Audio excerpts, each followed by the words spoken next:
जननीं शारदां देवीं रामकृष्णं जगद्गुरुं पादपद्मे तयोश्रित्वा प्रणमामि मुहुर्मुहुः।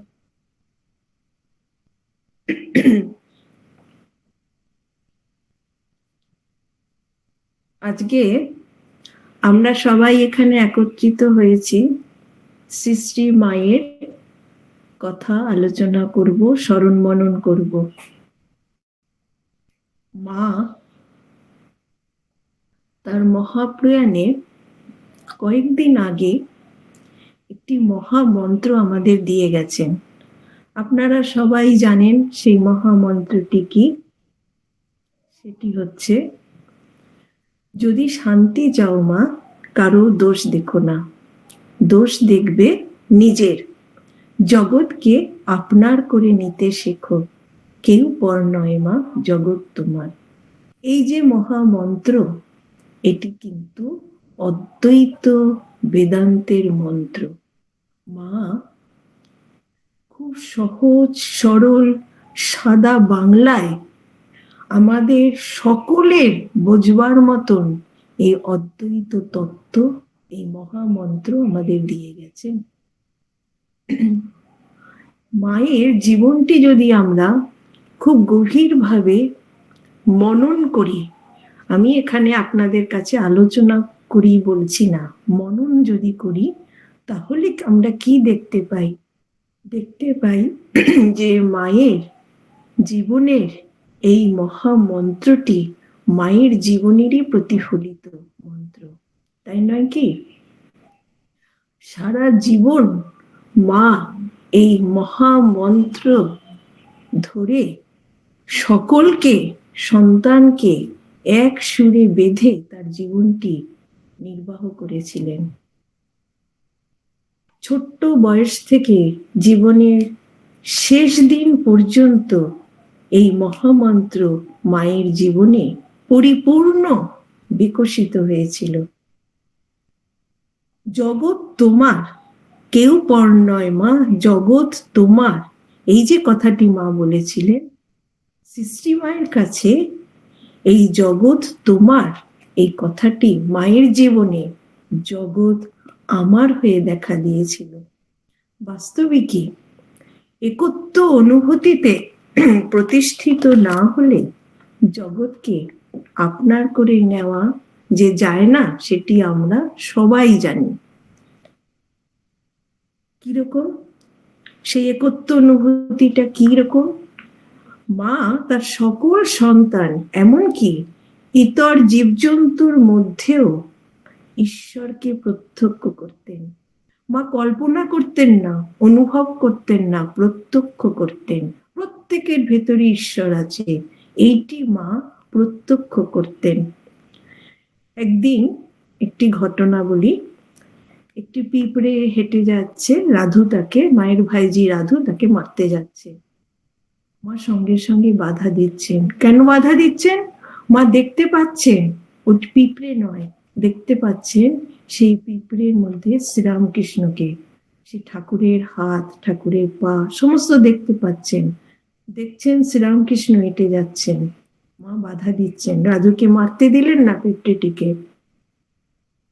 আরো একবার মায়ের এই উপলব্ধি হয়েছিল, তিনি নিজ মুখে সেই উপলব্ধির কথা বলেছিলেন। বলেছিলেন কি? বলছেন, একবার দেখি কি জানো, দেখছি কানাও ঠাকুর, খোড়াও ঠাকুর, যেদিকে তাকাই সবের মধ্যে ঠাকুরকে দেখি। তাই তো জীব কোনো কষ্ট পাচ্ছে না, কষ্ট তিনিই পাচ্ছেন। এটি মায়ের প্রত্যক্ষ হয়েছিল। দেখুন, ঠাকুরের জীবনীতেও আমরা দেখি ঠাকুরের এই অদ্বৈত তত্ত্ব, এই একত্ব অনুভূতি, যে সমস্ত জীবজগৎ যে একই ব্রহ্মময়, সেটি ঠাকুরের উপলব্ধি হয়েছিল। কি ঠাকুর বেলপাতা তুলতে গিয়ে দেখছেন কি গাছ চেতনা পায়, ফুল তুলতে পারছেন না, ফুল তুলতে গিয়ে দেখছেন সে বিরাট রূপী সেই ঈশ্বরের পুজো হচ্ছে। সমস্ত জগৎ চৈতন্যময়, শ্রীরামকৃষ্ণ দেখতে পাচ্ছেন। স্বামী শারদানন্দ মহারাজ তার লীলা প্রসঙ্গে এই অদ্বৈত তত্ত্বের শ্রীরামকৃষ্ণের এই একত্ব অনুভূতিকে খুব সুন্দর ব্যাখ্যা করেছেন। তিনি কি বলছেন, যে আমরা গরুকে গরু, মানুষকে মানুষ, পাহাড়কে পাহাড় বলে দেখি, কিন্তু শ্রীরামকৃষ্ণ এই মানুষ, গরু, পাহাড়ের মধ্যে জগৎ কারণকে প্রত্যক্ষ করতেন। বিখ্যাত সাধক রমণ মহর্ষিকে একবার একজন অটোগ্রাফ লিখতে দিয়েছিলেন, আপনারা তার নাম নিশ্চয়ই শুনেছেন। তা তিনি লিখছেন, তিনিও এই নির্বিকল্প সমাধিতে তিনি এই উপলব্ধি তার হয়েছিল, তাই তিনি লিখছেন, একম অক্ষরম হৃদি নিরন্তরম লিখ্যতে কথম, মানে সেই একই অক্ষর ব্রহ্ম সর্বদা হৃদয়ে অধিষ্ঠিত আছেন, আর কি লিখবো, এটা তিনি সংস্কৃতে এই শ্লোকটি তাকে লিখে দিয়েছিলেন। যাই হোক, আমরা স্বামীজির জীবনেও কিন্তু এই অদ্বৈত তত্ত্বের উপলব্ধি হয়েছিল, সেটি জানি। শ্রীরামকৃষ্ণের স্পর্শে স্বামীজি দেখছেন সমস্ত জগৎ চৈতন্যময়। 3 দিন তিনি এই উপলব্ধিতে তিনি একেবারে বুধ হয়েছিলেন। কোনো কিছু, সবকিছুর মধ্যে তিনি ঈশ্বরকে দেখছেন। তিনি শ্রীরামকৃষ্ণকে চ্যালেঞ্জ করেছিলেন, আপনারা জানেন, যে আপনি যে বলেন ঘটিও ঈশ্বর বাটিও ঈশ্বর, এ কি কখনো সম্ভব হয়? যা কিছু দেখছি সবই ঈশ্বর, এটা কখনো সম্ভব হয়? ঠাকুর বলছেন, ওরে সবই ঈশ্বর চৈতন্যময়, সম্ভব হয়। একদিন কিছুতেই যখন মানতে চাইছেন না, একদিন শ্রীরামকৃষ্ণ তাকে স্পর্শ করলেন, দেখছেন সমস্ত জগৎ চৈতন্যময়। এই যে ওনাদের এই উপলব্ধি হয়েছিল, কিন্তু মায়ের জীবনে এই অদ্বৈত তত্ত্ব মা কিভাবে দৈনন্দিন জীবনে কাজে লাগিয়েছিলেন, আমরা সেইটি নিয়ে একটু আজকে আলোচনা করব। মায়ের জীবনে আমরা অপূর্ব মাতৃত্বের লীলা দেখেছি, তার কিন্তু এই মাতৃত্বের লীলার অন্তরালে ছিল কি না, ব্রহ্ম বিজ্ঞানে তার প্রতিষ্ঠা।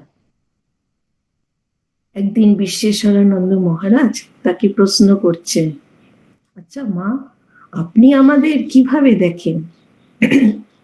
মা বলছেন, বাবা নারায়ণ ভাবে তোমাদের দেখি। তা মহারাজের না খুব সংশয় জেগেছে, নারায়ণ ভাবে দেখেন, মা কি আমাদের সন্তান ভাবে দেখেন না? তাই প্রশ্ন করছেন, মা নারায়ণ ভাবে যদি আপনি আমাদের দেখেন, তাহলে তো সন্তান ভাবে দেখা হয় না। তখন মা কি উত্তর দিলেন? মা উত্তর দিলেন, বাবা আমি তোমাদের নারায়ণ ভাবেও দেখি, সন্তান ভাবেও দেখি। এই উচ্চ সুরে মার জীবনটি সর্বদা বাধা থাকত। এই যে আমরা বেদান্তে আমরা জানি যে সর্বং খল্লিদং ব্রহ্ম, সমাজের সর্বস্তরে যদি এই তত্ত্বকে আমরা প্রয়োগ করি, তাহলে কি দেখব?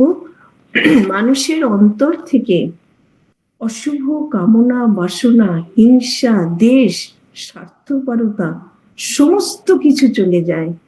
জগতের সবকিছুকে তখন কি মনে হয়? বড় আপনার মনে হয়। সবকিছুর মধ্যে তখন মানুষ ঈশ্বরকে প্রত্যক্ষ করে।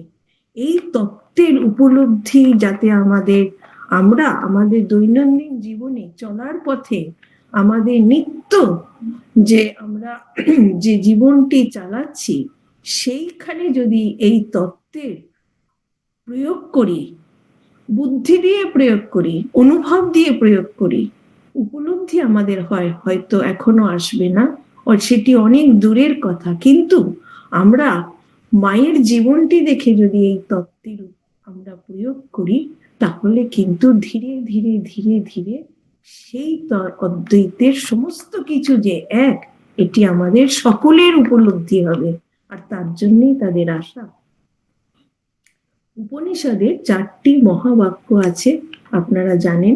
সেই 4টি মহাবাক্য কি না, বলছে তত্ত্বমসি, তুমি সেই, অহং ব্রহ্মাস্মি, প্রজ্ঞানং ব্রহ্ম আর অয়মাত্মা ব্রহ্ম, মানে বিভিন্ন ভাবে ব্যাখ্যা করছে যে আমি সেই ব্রহ্ম, মানে আমার ভেতরে যিনি আছেন তিনি সেই ব্রহ্ম, সেই ব্রহ্ম সকলের মধ্যে আছেন।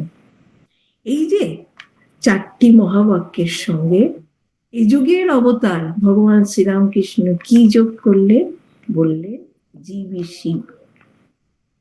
এই যে জীবী শিব, এই তত্ত্বটি যে রয়েছে শাস্ত্রে আরো এক জায়গায় বলছি, এক দেব সর্বভূতেষু গুরুঃ নেহ নানাস্তি কিঞ্চন।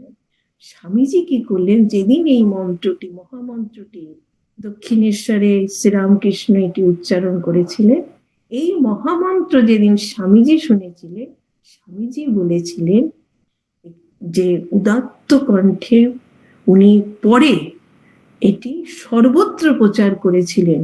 যেদিন উনি দক্ষিণেশ্বরে ঠাকুরের কাছে এই মহামন্ত্র শুনেছিলেন, সেই দিনই তিনি সংকল্প করেছিলেন এই মন্ত্রের কার্যকরী ফল সকলকে উনি শোনাবেন।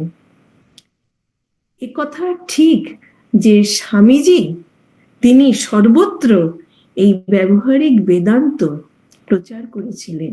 জীবী শিব সকলকে ডাক দিয়ে বলেছিলেন যে যত সকলের ভেতর ঈশ্বরকে প্রত্যক্ষ করে কাজে লাগবে, সে তত নিজের উন্নতি, আত্মার উন্নতি তার ভেতরে তত ঘটবে। কিন্তু একটি কথা আমরা গভীরভাবে যদি মনন করি, তাহলে দেখতে পাবো স্বামীজির এই বেদান্তের তত্ত্বের কার্যকরী ফল, কার্যকরী প্রয়োগ দেখাতে শ্রীশ্রীমা যদি না থাকতেন এই মাঝখানে, তাহলে কিন্তু এই তত্ত্বের কার্যকরী ফল কিন্তু আমরা ঠিক সেভাবে উপলব্ধি করতে পারতাম কি? পারতাম না। মা দেখিয়ে গেছেন যে স্বামীজির এই বেদান্তের কার্যকরী তত্ত্ব, এই অদ্বৈত তত্ত্ব, বেদান্তের এই ব্যবহারিক প্রয়োগ কি করে সমাজের সর্বস্তরে আমরা প্রয়োগ করতে পারি। অদ্বৈত জ্ঞানী কি দেখে? ব্রহ্মাণ্ড জুড়ে ব্রহ্ম দেখে। মা কি দেখছেন? ব্রহ্মাণ্ড জুড়ে তার সন্তানদের। মাতৃত্বের মোড়কে তিনি পৃথিবীর মানুষের মধ্যে অদ্বৈত জ্ঞানের ব্যবহারিক প্রয়োগ কি করে করতে হয় সেটি কিন্তু মা দেখিয়ে গেছেন। নলিনীদি একদিন মা ভক্তদের, মানে যাদের মা কাছে, যারা মার কাছে আসতেন তাদের তো মা খুব যত্ন করে পরিপাটি করে খাওয়াতেন। খাওয়ানোর পরে মা তাদের এঁটো তুলতে দিতেন না, নিজেই এঁটো পরিষ্কার করতেন। সে ডাকাত আমজাদি হোক বা তার ত্যাগী সন্তানই হোক বা কোনো ভক্তই হোক, মা কিছুতেই তাদেরকে এঁটো তুলতে দিতেন না, নিজেই পরিষ্কার করতেন। কি বলতেন? আমি যে মা, সন্তানের এটুকু করব না? এই দেখুন কোন উচ্চ সুরে মা নিজের মনটিকে বেঁধে তার ভেতরে কি দেখতেন? নারায়ণ ভাবে তাকে দেখতেন, আর সন্তান রূপেও তাকে দেখতেন। মা শেখাচ্ছেন আমাদের এই জিনিসটি। এটি আমরা যদি মনন করি, আমরা আমাদের জীবনে যদি প্রয়োগ করি, তাহলেই কিন্তু আমাদের উপকৃত আমরা হব। এই শ্রীরামকৃষ্ণ ভাবানুরাগী যারা আপনারা আছেন, শুধু রামকৃষ্ণ মঠ মিশন বা সারদা মঠ মিশন নিয়েই কিন্তু এই শ্রীরামকৃষ্ণ ভাব আন্দোলন নয়, গৃহী ভক্তদেরাও এর মধ্যে কিন্তু আছেন। এই শ্রীরামকৃষ্ণ ভাব আন্দোলনকে এগিয়ে নিয়ে যেতে গেলে এই অদ্বৈত তত্ত্বের ব্যবহারিক প্রয়োগ করতেই হবে। যাই হোক, মাকে উত্তর দিচ্ছেন যখন এটো কুড়াচ্ছেন, তখন নলিনীদি প্রতিবাদ করেছেন, তুমি 36 জাতের এটো কুড়াচ্ছ? কি গো মা, তুমি না ব্রাহ্মণ? তখন মা কি উত্তর দিলেন? 36 কথা, সব যে আমার।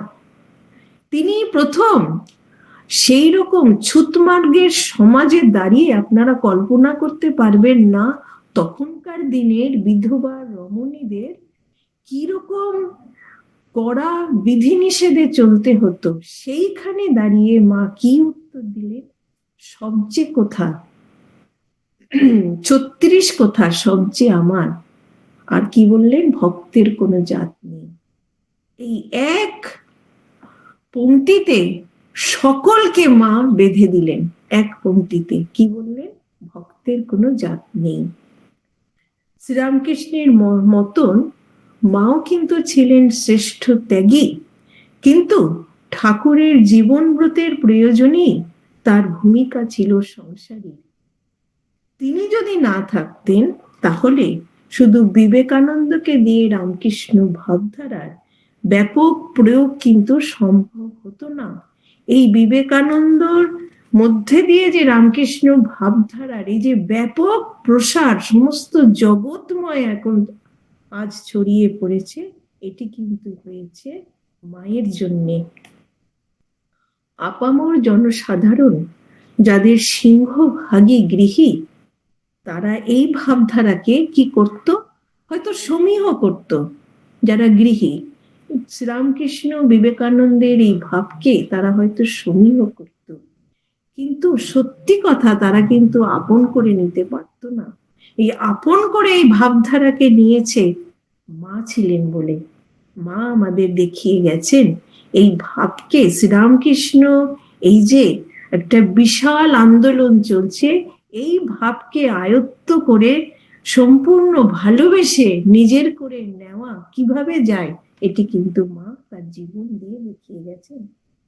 স্বামীজি যে বেদান্তকে ঘরে ঘরে ছড়িয়ে দিতে চেয়েছিলেন, পারিবারিক জীবনে একেবারে কেন্দ্রে বসে মা আচরণ করে দেখিয়ে গেছেন সংসারের তপ্ত কটাহে যারা নিত্য দগ্ধ হচ্ছে, গরিষ্ঠ সংখ্যক সেই গৃহীদের জন্যই এই বেদান্তের ব্যবহারিক রূপ কি করে প্রয়োগ করা যায় মা তার জীবন দিয়ে দেখিয়ে গেছেন। ব্রহ্মবিজ্ঞানে মায়ের নিত্য বিচরণ থাকত, সেই নিত্য বিচরণ করেও মা তার অপূর্ব এই মাতৃত্বের লীলা করেছেন কিভাবে?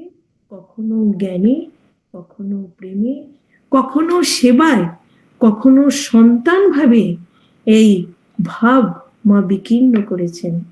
তার কাছে যারা আসতেন তাদের তিনি কিভাবে সেবা করতেন, এবার একটা ঘটনা বলি। এক ভক্ত দম্পতি এসেছেন মায়ের কাছে, সবাই বিব্রত, ছোট শিশু তার মধ্যে আছে, অসময়ে এসেছে।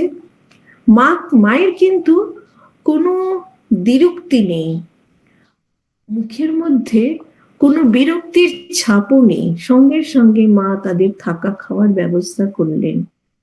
সমস্ত কিছু ব্যবস্থা হয়ে যাওয়ার পরে মা তাদের রাত্রে বললেন বিশ্রাম নিতে, পরদিন ভোরবেলায় তারা চলে যাচ্ছে। কিছু দূর যাওয়ার পরে মা দেখছেন তারা পুকুর পাড়ে সেই মহিলাটি একটি কাপড় শুকোতে দিয়েছিল, সে কাপড়টি পরে আছে। মায়ের মন খুব খারাপ। ছোট তার সেবক রামময় মহারাজ, তিনি মাকে বলছেন, মা কি হয়েছে? তখন মা বলছেন, দেখো ওরা এত গরিব, এই কাপড়টি ওরা শুকোতে দিয়েছে, ফেলে গেছে, তাই ভাবছি যে কি করি। তখন মার মনোভাব বুঝতে পেরে রামময় মহারাজ কি হয়েছেন, কাপড়টি তাদেরকে, তারা কিছু দূর চলে গিয়েছিল, কাপড়টি দিয়ে এসছে। যখন ফিরেছেন তখনও দেখছে মা মন মরা হয়ে বসে আছেন। তখন জিজ্ঞেস করছে, মা কি হলো? আমি তো কাপড় দিয়ে এলাম, আবার কি হলো আপনার?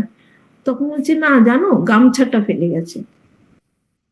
আর মায়ের সেবক রামময় মহারাজ সর্বদা প্রস্তুত মায়ের সেবা করতে, কারণ এই ত্যাগী সন্তানরা মা যে কে সেটি কিন্তু তারা বুঝতে পেরেছিলেন, যে ভগবান শ্রীরামকৃষ্ণ যাকে তার লীলার সঙ্গিনী করে মর্তে এনেছিলেন তিনি কিন্তু সাধারণ নন।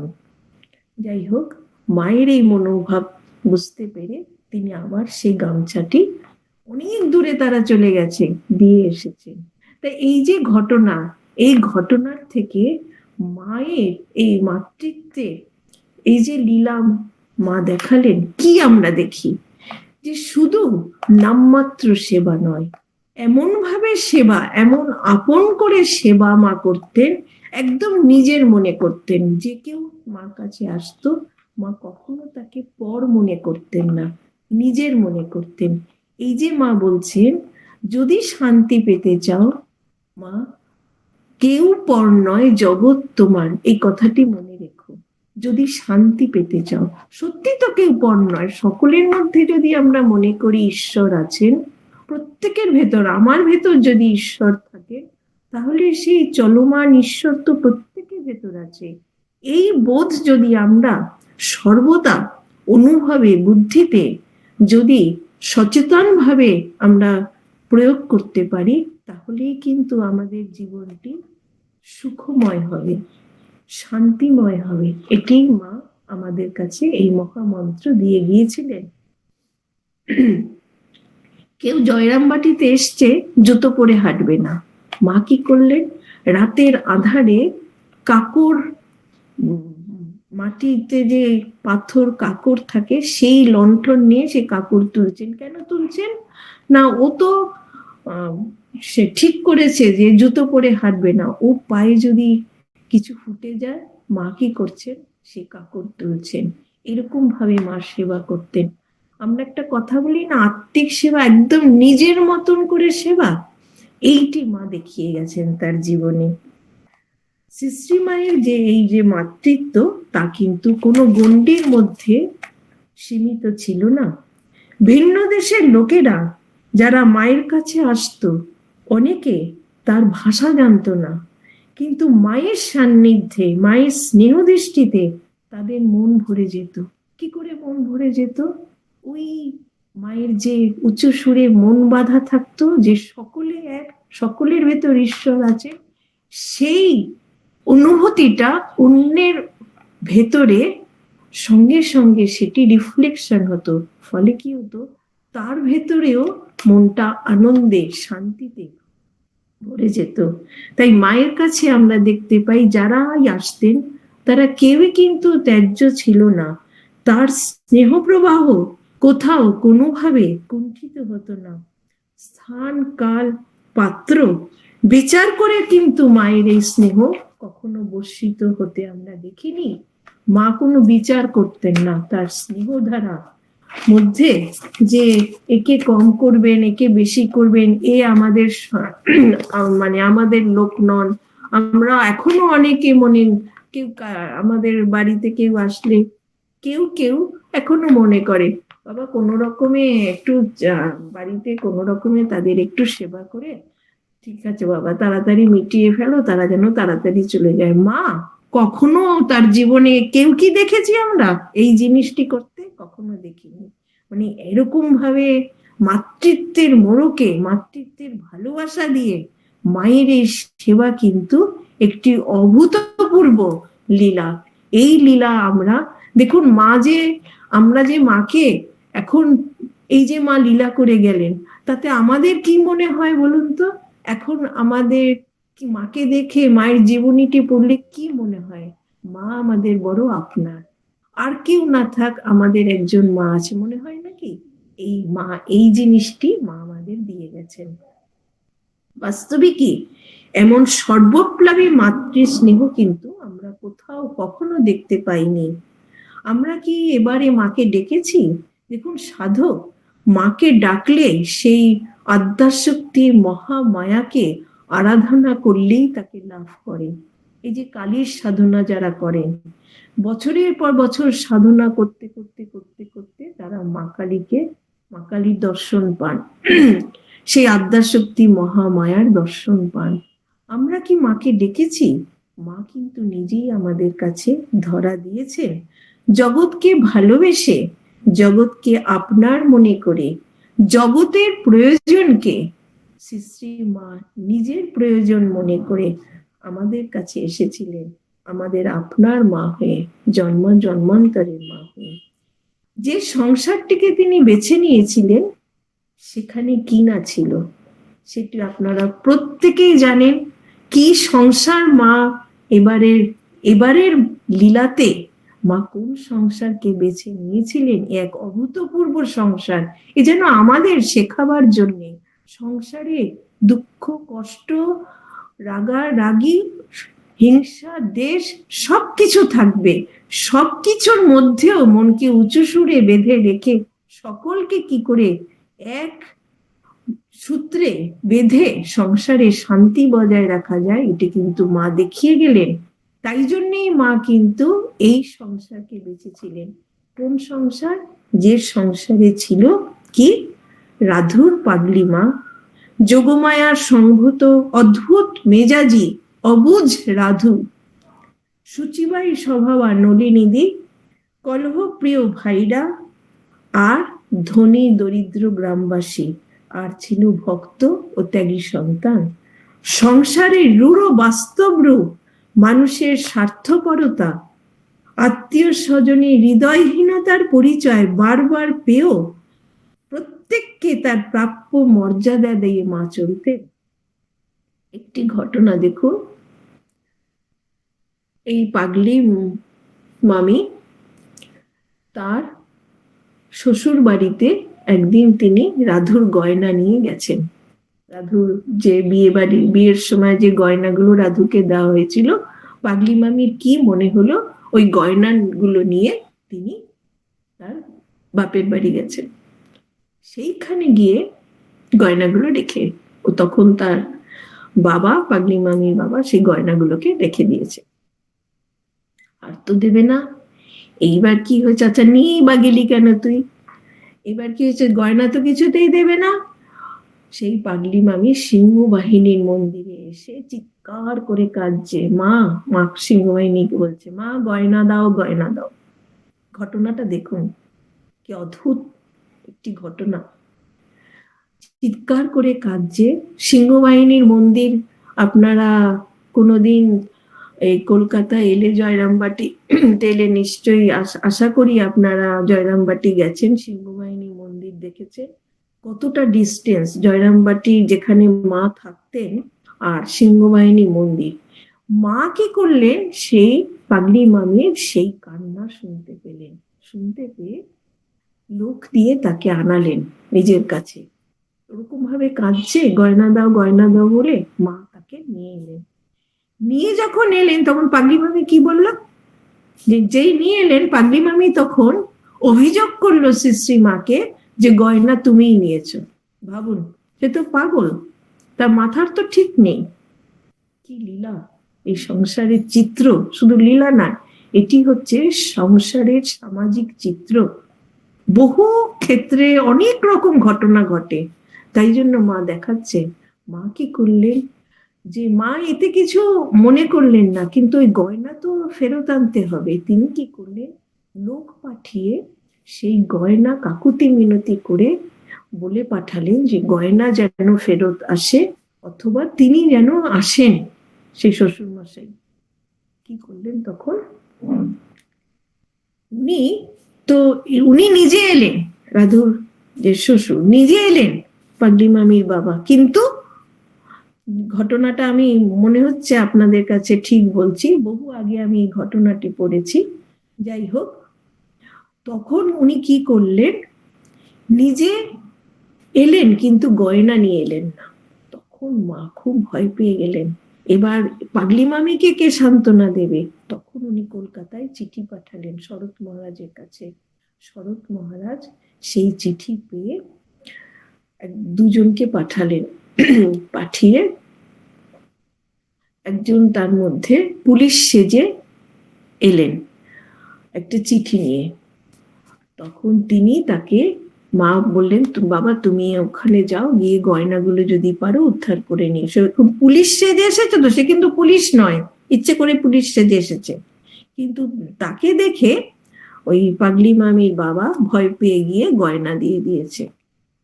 যাই হোক, গয়না নিয়ে ফেরত এসেছে, সব মিটমাট হয়ে গেছে। তারপরে সবাই জানতে পারছে মায়ের খুব কষ্ট হচ্ছে শরীরে। কি না, মায়ের সারা রাত ঘুম হয়নি। ওই যে ওনারা গেছেন গয়না ফেরত আনতে, মায়ের কি মনে হয়েছে যে ব্রাহ্মণের যেন কোনো অপমান না হয়। দেখুন কতটা মা সন্তানকে নিজের মতন দেখতেন। ওই মায়ের মনে হয়েছে ব্রাহ্মণের যদি কোনো অপমান হয় সেটা ঠিক হবে না। এত বড় ঘটনাটা আপনি ঘটালেন, গয়না দিলেন না মাকে, কত, এমনকি মা তার পায়ে পড়েছেন, সেই আদ্যাশক্তি মহামায়া যার ইচ্ছাতে এই জগতের সৃষ্টি স্থিতি প্রলয় চলছে, তিনি কিন্তু ইচ্ছে করলে সমস্ত কিছু করতে পারতেন, করলেন না। কিন্তু কি করলেন? সেই ব্রাহ্মণের পায়ে ধরলেন যাতে গয়না ফেরত আসে। তারপর তো গয়না উনি কিছুতেই যখন দিলেন না, তারপরে চিঠি পাঠালেন কলকাতায়। যাই হোক, মা কি মনে করছেন? সারা রাত মার বায়ু চলে গেছে। মা কেন না, তার তিনি মনে করছেন বোধহয় ওই ব্রাহ্মণের অপমান হয়েছে, যদিও তারা অপমান করেননি। এই যে ঘটনা, এই ঘটনাকে তাহলে কি আমরা দেখতে পাচ্ছি? সংসারের একটা রূঢ় বাস্তব চিত্র আমরা দেখতে পাচ্ছি। এই সংসারে মা ছিলেন। আরো কত রকম ঘটনা ঘটতো এই সংসারে, নিত্য নিত্য কিছু না কিছু ঘটতো। মা কি করতেন? স্থির অবিচল ভাবে থেকে সমস্ত কিছুর সমাধান করতেন। এত ধীর স্থির থাকতেন যে কেউ বুঝতেই পারতো না যে এত বড় ঘটনাগুলো এক একদিন এক এক রকম ঘটনা ঘটে যাচ্ছে। মা সকলের ভেতরে শান্তি বজায় রেখে চলতে পারতেন, কারণ তিনি নিজে তার মনটিকে সর্বদা উঁচু সুরে বেঁধে রাখতেন। সেই ব্রহ্ম বিজ্ঞানে তার মন প্রতিষ্ঠিত ছিল। সকলের মধ্যে মা ঈশ্বরকে দেখতেন। তাই এই অশান্তিপূর্ণ সংসারে মা যে কিভাবে চলতেন সেটি কিন্তু ধরা পড়েছিল এক বিদেশিনী মহিলার চোখে। তিনি ছিলেন ভগিনী নিবেদিতা। তিনি তাই তার বন্ধুকে মার সম্পর্কে লিখছেন, বলছেন যে স্নিগ্ধ ভালোবাসায় ভরা এর জীবন। সত্যি করে বলতে গেলে, দেখুন, একজন বিদেশিনী মহিলা মার সম্পর্কে লিখছেন, অনাড়ম্বর সহজতম সাজে পরম শক্তিময়ী মহত্তম এক নারী। তাহলে এই বিদেশিনীর চোখে ধরা পড়েছিল যে মা কে। কেন ধরা পড়েছিল? আমি আপনাদের যে বললাম, যার ভেতরে সেই তত্ত্বের উপলব্ধি হয়, ব্রহ্মবিজ্ঞানে যার প্রতিষ্ঠা হয়, সর্বত্র তিনি তখন কি করেন? সেই উপলব্ধিকে বিকীর্ণ করেন, যেটি অন্য মানুষকে ছুঁয়ে যায়। তাই ভগিনী নিবেদিতা মনটিও হয়তো শুচি শুভ্র ছিল, যার জন্যে তিনি বুঝতে পেরেছিলেন যে এই মহিলা মা, শ্রী শ্রী মা মহিলা নয়। কি তিনি লিখছেন ওই চিঠিতে? আরো একটি কথা লিখছেন। কি লিখছেন? যে কলকাতায় তিনি যখন থাকেন, চিঠিতে লিখছেন তার বন্ধুকে, কলকাতায় শ্রী মা যখন থাকেন তখন সর্বদা 14-15টি উচ্চ বর্ণের হিন্দু মহিলা তাকে ঘিরে থাকেন, যারা রাগারাগি ঝগড়াঝাটি করে সকলকে অস্থির করেন, যদি না তিনি তার অপূর্ব বিচক্ষণতা এবং প্রফুল্লতার দ্বারা এদের মধ্যে স্থায়ী শান্তি রক্ষা না করে চলতেন। তাহলে মার জীবনটি দেখুন, মা কিভাবে একটি সংসারে থেকে লীলা করে গেছেন। তাই তিনি উপলব্ধি করেছিলেন ভগিনী নিবেদিতা যে মায়ের জীবনটি ছিল সর্বদাই বিশৃঙ্খলা থেকে ছন্দের গতিপথে, বিষমা থেকে সুষমার চর্যায়, অসুন্দর থেকে সুন্দরের মননে, অন্ধকার থেকে আলোয় উত্তরণে নিত্য প্রেরণা।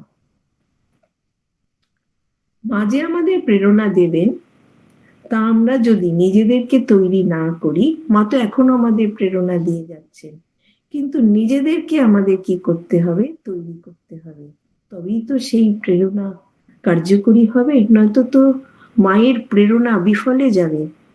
তাই আমরা কি করব? শ্রীরামকৃষ্ণ ভাবানুরাগী সকল সন্তান, আমরা মায়ের সন্তান, আমরা কি করব? সব কাজের মধ্যে ঈশ্বর চিন্তায় মনকে ডুবিয়ে রাখার ক্ষমতা আমাদের অর্জন করতে হবে। আর সকলের মধ্যে ঈশ্বর আছে এই বোধে সেবা পূজা সবকিছু করতে হবে। স্বামী যখন পাশ্চাত্য থেকে ফিরে সর্বত্র জীবে শিব এই কথা প্রচার করে অপরের জন্য নিজেদের জীবন উৎসর্গ করার জন্যে স্বামীজি যখন সকলকে ডাক দিলেন, তখন শিষ্য শরৎচন্দ্র চক্রবর্তী স্বামীজিকে একটা প্রশ্ন করেছিলেন। এই প্রসঙ্গে বলি আপনাদের কাছে, শরৎচন্দ্র চক্রবর্তী স্বামীজিকে বলছেন, আচ্ছা, আপনি যে সর্বদা পরহিতের জন্য সকলকে ডাক দিচ্ছেন, এর কি উপকারিতা আছে সমাজে? কি উপকারিতা আছে? আমাদেরই বা এতে কি উপকার হবে? তখন স্বামীজি বলছেন, দেখ, নিজের হিতের জন্যে এই পরহিতের সেবা করা একান্ত দরকার। এই দেহটা যাতে আমি অভিমান করে বসে আছি, এই দেহটা পরের জন্য উৎসর্গ করছি, একথা ভাবতে গেলে আমিত্বটাকে ভুলে যেতে হয়। অন্তিমে বিদেহ বুদ্ধি আসে। বলছেন, তুই যত একাগ্রতার সঙ্গে পরের ভাবনা ভাববি, ততটা আপনাকে ভুলে যাবি। এরূপ কার্যে যখন চিত্ত শুদ্ধি হয়ে আসবে, তখন তোরই আত্মা সর্বজীবে সর্বঘটে বিরাজমান দেখতে পাবি। জানবি, পরের হিত সাধন হচ্ছে আত্মার বিকাশের একটা উপায়, একটা পথ। জানবি, এও এক প্রকার ঈশ্বর সাধনা।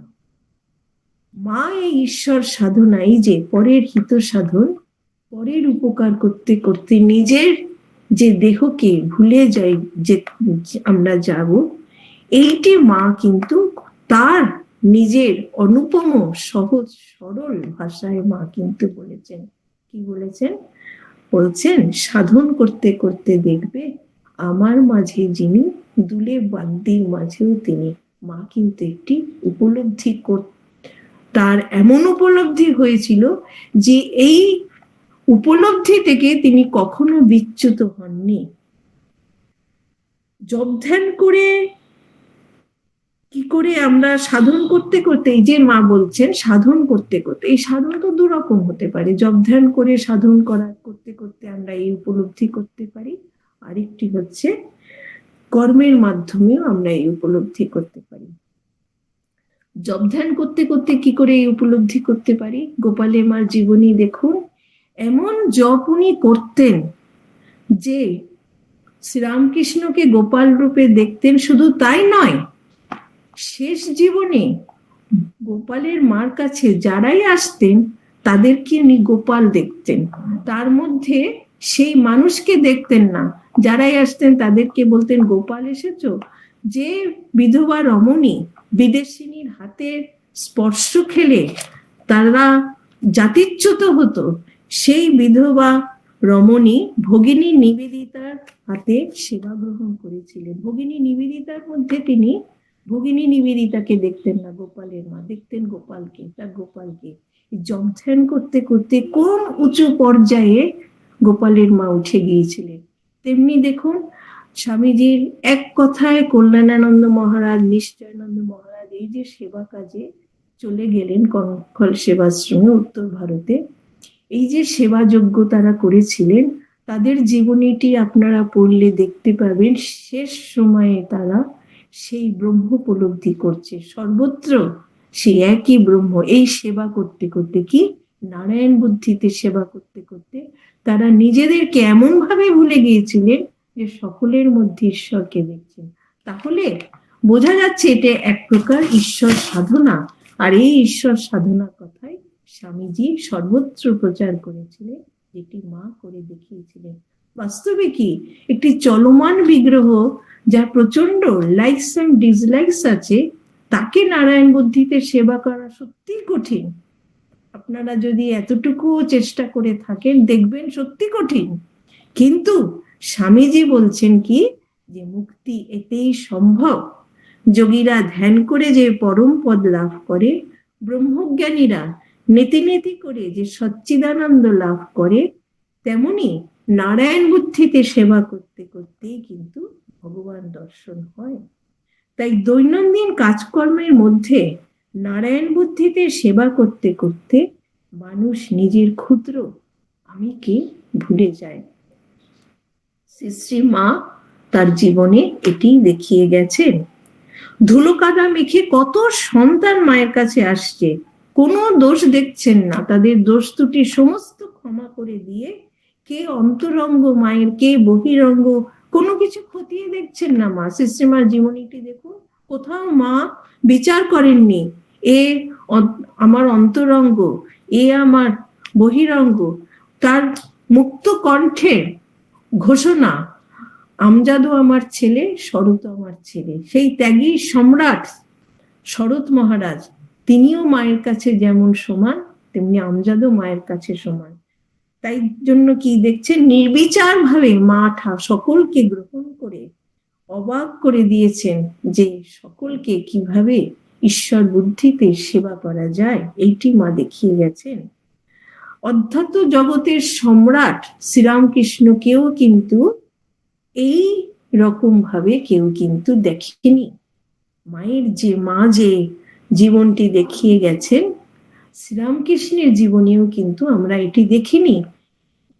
যাই হোক, আজকের আলোচ্য বিষয়ের শেষ পর্যায়ে এসে একটি কথাই আমরা বলতে পারি যে এই যে সর্বত্র আজকাল বিশ্বায়নের কথা বলে মানুষ, এ সমস্ত আমরা সবাই এক, তাহলে এই বিশ্বায়নের মন্ত্র মা কিন্তু বহু আগেই আমাদের সকলকে দিয়ে গেছেন।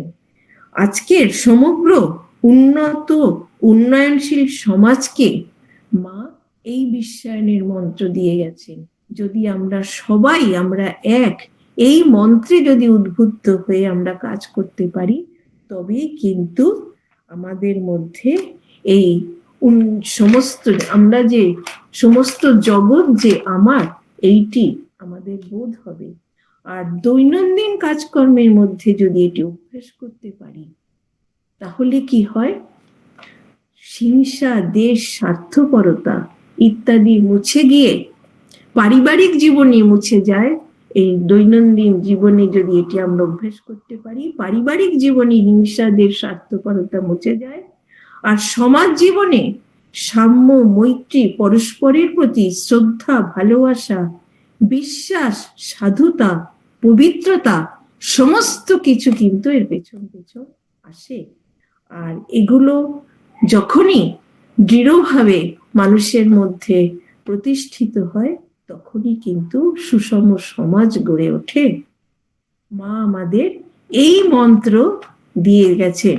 এই মন্ত্রেরই কিন্তু কার্যকরী ফল কি, সাম্য, শান্তি, মৈত্রী ও প্রেম, যা আজকের বিচ্ছিন্ন সমাজের বড় বেশি দরকার। দরকার নয় কি, আপনারা বলুন? আর এটি সর্বপ্রথম কে ধরে রাখবে, কারা ধরে রাখবে? নারীরা। স্বামীজি কিন্তু আশা করেছিলেন মেয়েরা শিক্ষিত হয়ে এই সমাজকে, সংসারকে, সমাজ কোথা থেকে আসে বলুন? এই সংসার, পারিবারিক জীবন থেকেই তো ছেলে মেয়েরা বেরিয়ে সুষম সমাজ গঠন করে। সেই ছেলে মেয়েদের শুভ শিক্ষা, সৎ শিক্ষা কারা দেবে? মায়েরাই তো দেবে। মেয়েদের কিন্তু অনেক বেশি দায়িত্ব, তারা ঘরেও সামলায়, ভেতরের সংসারকেও সামলায়। আর স্বামীজি আশা করেছিলেন, আমরা কিন্তু স্বাধীন ভারতে জন্মগ্রহণ করেছি, আপনারা কেউ ইতিহাস যদি পড়েন তাহলে দেখতে পাবেন ঠাকুরমা স্বামীজি আসার আগে মেয়েদের যে কি অসহনীয়, অবর্ণনীয় অত্যাচারিত হয়েছিল মেয়েরা, সেটি আজকের আমার আলোচ্য বিষয় নয়।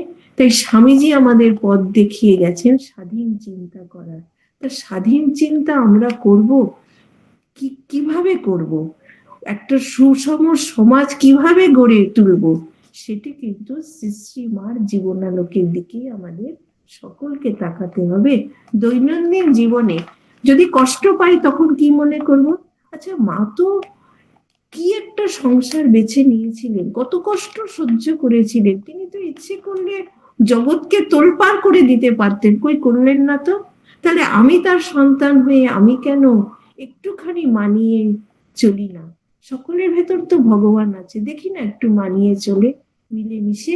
এই বোধটি আমাদের সর্বদা সজাগ রাখতে হবে। আজকে দেখুন, জীবনকে উপভোগ করার মতন আমাদের সমস্ত কিছু উপকরণ আছে, জাগতিক স্বাচ্ছন্দ্যের সব রকম উপকরণের হাতছানিয়া আমাদের দিয়ে যাচ্ছে সকল সমাজ, কিন্তু সবকিছু থাকা সত্ত্বেও কি হারিয়ে গেছে না জীবনের মর্ম। তাই দিশেহারা কিংকর্ত বিমূঢ় সমাজে এসেছে কি একটা কেমন একটা পথ হারানোর বোধ। আজকের যুব সমাজ ঠিক পথ পায় না। তা কেন পথ পায় না? সৎ শিক্ষা পারিবারিক জীবনে যে কিভাবে সমাজের সবকিছুকে ফেস করতে হবে সেই শিক্ষা তারা পায় না। সেই শিক্ষা কে দেবে? মায়েরা দেবে। মায়েরা কোথা থেকে নেবে সেই শিক্ষা? শ্রীশ্রীমার জীবন থেকে। তাই মা কি বলছেন? সন্তান স্নেহ সকলকে ডাক দিয়ে কি বলেছিলেন?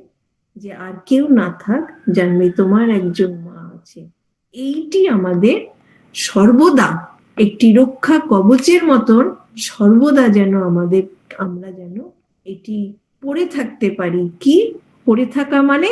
মোর স্মরণে রাখা যে মা নিজে মুখে বলে গেছেন আর কেউ না থাক, জানবে তোমার একজন মা আছে। বিধির সাধ্য নেই আমার সন্তানকে রসাতলে ফেলে। সত্যি আজকে ঠাকুরমা স্বামীজি আমাদের কাছে স্থূল শরীরে নেই, কিন্তু তাদের আশীর্বাদ, তাদের শক্তি প্রতিটি রামকৃষ্ণ ভাবানুরাগীদের মধ্যেই কিন্তু দেখুন ক্রিয়াশীল হয়ে উঠেছে। এই যে আপনারা সকলে একসঙ্গে অনেকে মিলে, কতজন জানি না, আজকের এই আলোচনা সভায় যোগদান করেছেন। আপনারা বাড়ির সমস্ত কাজকর্মকে একটুক্ষণের জন্য দূরে সরিয়ে রেখে এই যে একটা সৎ আলোচনা শুনছেন, ভাবছেন যে কিছুর অন্তত আমরা উপকার পাবো, আমাদের জীবনে কিছু অন্তত নিয়ে যেতে পারবো, একটু তো চেষ্টা করবে। এই যে একটা শুভ ইচ্ছে আপনাদের মধ্যে জেগেছে, এটি কার কার আশীর্বাদে বলুন তো? এই ঠাকুরমা স্বামীজির আশীর্বাদে। তারা সর্বদা আমাদেরকে আশীর্বাদ করে যাচ্ছেন। আমরা শুধু কি করতে হবে? সৎ পথে নিজেদের জীবনকে পরিচালিত করতে হবে। তাই এরা এসেছিলেন আমাদের আধ্যাত্মিক চেতনায় আমাদের উদ্বুদ্ধ করতে। আজও কিন্তু তাদের পূর্ণ প্রভাব এখনো বয়ে চলেছে। তাই ঠাকুরমা স্বামীজিকে ধরে কিন্তু আমাদের চলতে হবে। আর মায়ের ওই মহাবাণীর রক্ষা কবচ আমাদের মধ্যে যেন সর্বদা আমরা যেন স্মরণে রাখি। মা বলছেন বিধির সাধ্য নেই আমার সন্তানকে রসাতলে ফেলে। আমরা কেউ কিন্তু শ্রীরামকৃষ্ণ ভাবানুরাগী, আমরা কেউ কিন্তু রসাতলে যাব না। এই বিশ্বাসে আপনারা যদি পথ চলেন, আমরা যদি সকলে পথ চলি, তবেই কিন্তু একটি আর আমাদের রাখতে হবে কি সঙ্গে? সকলকে ভালোবেসে আপন করে এই সমাজে চলতে হবে। তবেই তো সুন্দর সুস্থ সমাজ গড়ে উঠবে। আজকে আমরা শ্রী মার কাছে এই প্রার্থনা জানাই, মা যেন আমাদের সকলকে হাত ধরে সেই অদ্বৈত তত্ত্বের উপলব্ধি যে আমরা সবাই এক, এটি যেন আমাদের ভেতরে সর্বদা জাগরুক রাখেন। এটি মার কৃপা ছাড়া হয় না। মা যেন আমাদের কৃপা করেন। নমস্কার। প্রণাম মহারাজ।